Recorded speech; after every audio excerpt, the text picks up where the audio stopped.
Present hot topic Shivaji గారి comments social media platforms Instagram, WhatsApp, Facebook, అదేవిధంగా news ఛానల్స్లో debates full హాట్గా నడుస్తుంది.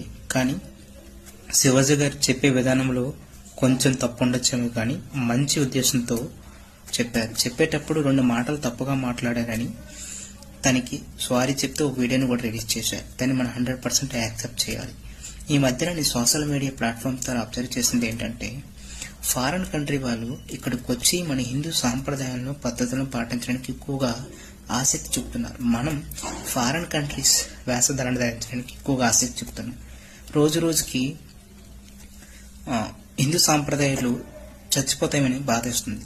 అదేవిధంగా నిజం నిర్భయంగా చెప్తే ఎవరైనా దాన్ని యాక్సెప్ట్ చేయరు. నేను when I was 10th standard అనుకుంటా, అప్పుడు మా సిస్టర్ గారు కాలేజ్కి బయలుదేరే ముందు తను హెయిర్ స్టైల్ని డిఫరెంట్గా దువ్వుకొని రెడీ అవుతుంది. అప్పుడు నేను మా సిస్టర్ గారికి, అక్క నువ్వు మద్దిపాపుడు తీసుకో బాగుంటావు అని చెప్పాను. తను చెప్పేటప్పుడు ఒక్క నిమిషం ఆలోచిస్తే, వాడు నా గురించి చెప్తున్నాడు కదా, 10 మంది తన అక్క గురించి ఏ విధంగా అనుకుంటారు అనే ఉద్దేశంతో తను ఒక్క నిమిషం ఆలోచిస్తే, ఆ రోజు నాకు ఒక ఇన్సిడెంట్ జరిగింది.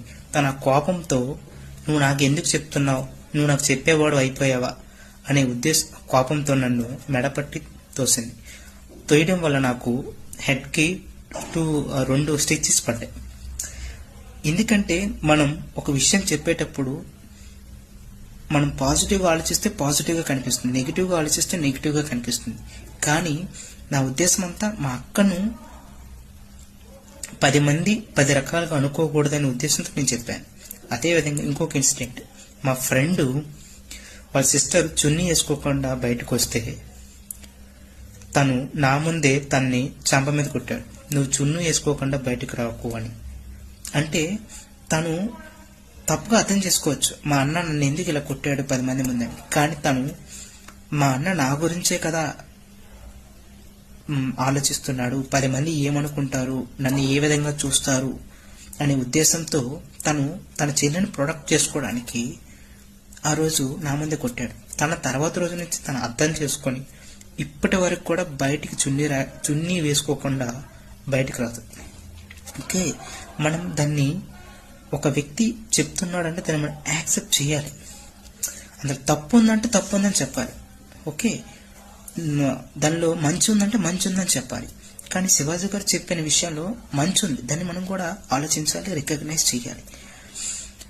ఇంకో విషయం ఏంటంటే, ఈ మధ్యన నేను సోషల్ మీడియా ప్లాట్ఫామ్స్ ద్వారా ఇంకొకటి అబ్జర్వ్ చేశాను ఏంటంటే, హాట్ పిక్చర్స్కి చాలా వ్యూస్, చాలా లైక్స్, చాలా కామెంట్స్. అదే ఒక చీరతో కట్టుకున్న అమ్మాయికి తక్కువ లైక్స్, తక్కువ కామెంట్స్ ఓకే ఉంటున్నాయి. అంటే పబ్లిక్ కూడా ఆలోచన విధానం మారాలి. వాళ్ళు ఎలా ఆలోచిస్తారంటే, మనం దేన్నైతే యాక్సెప్ట్ చేస్తామో వాళ్ళు కూడా అదే విధంగా ఉండడానికి ఎక్కువగా యాక్సెప్ట్ చేస్తారు. నువ్వు సోషల్ మీడియా ప్లాట్ఫామ్స్లో ఒక హాట్ గర్ల్స్కి okay 100K views, 100K comments, అదేవిధంగా లైక్స్ నువ్వు ఇస్తున్నావు. అదే మంచిగా పద్ధతిగా ఉన్న అమ్మాయికి 3-4 లైక్స్, 3-4 కామెంట్స్ పెడుతున్నా. మనం ఆలోచన ధోరణాన్ని మార్చుకోవాలి. మనం యొక్క ఆలోచన విధానం బట్టి వాళ్ళు కూడా అదే విధంగా ఉండటానికి ఎక్కువగా ఆసక్తి చూపుతున్నారు. డైరెక్టర్లు కూడా ముందుగా ఆలోచించాలి. మీరు తీసే సినిమా మూవీస్ వల్ల ప్రజల్లో ఎంత ఇంపాక్ట్ కలుగుతుంది, పబ్లిక్లో ఎంత ఇంపాక్ట్ కలుగుతుంది, పిల్లల యొక్క మైండ్ సెట్ ఎలా మారుతుంది అనేది కూడా ఆలోచించాలి. ఓకే, నేను ఈ వీడియోని చేయడానికి ముఖ్య కారణం ఒకటి రీజన్. మీరు పైన ఆ ఫోటోను చూస్తే మీకు 100% శివాజీ గారు చేసిన కామెంట్స్ మీకు 100కి 100% అర్థమవుతాయి. కానీ మనం హిందూ సాంప్రదాయాలను, పద్ధతులను పాటించడానికి ఇప్పుడు పాటిస్తేనే మన పిల్లలు, భవిష్యత్ తరాలు పాటించడానికి ఆసక్తి చూపుతారు.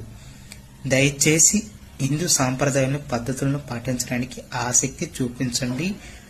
మీకు ఇబ్బందికరమైనా సరే పాటించడానికి ట్రై చేయండి. జై భారత్, జై హింద్, జై హింద్, జై Hind. Thank you so much.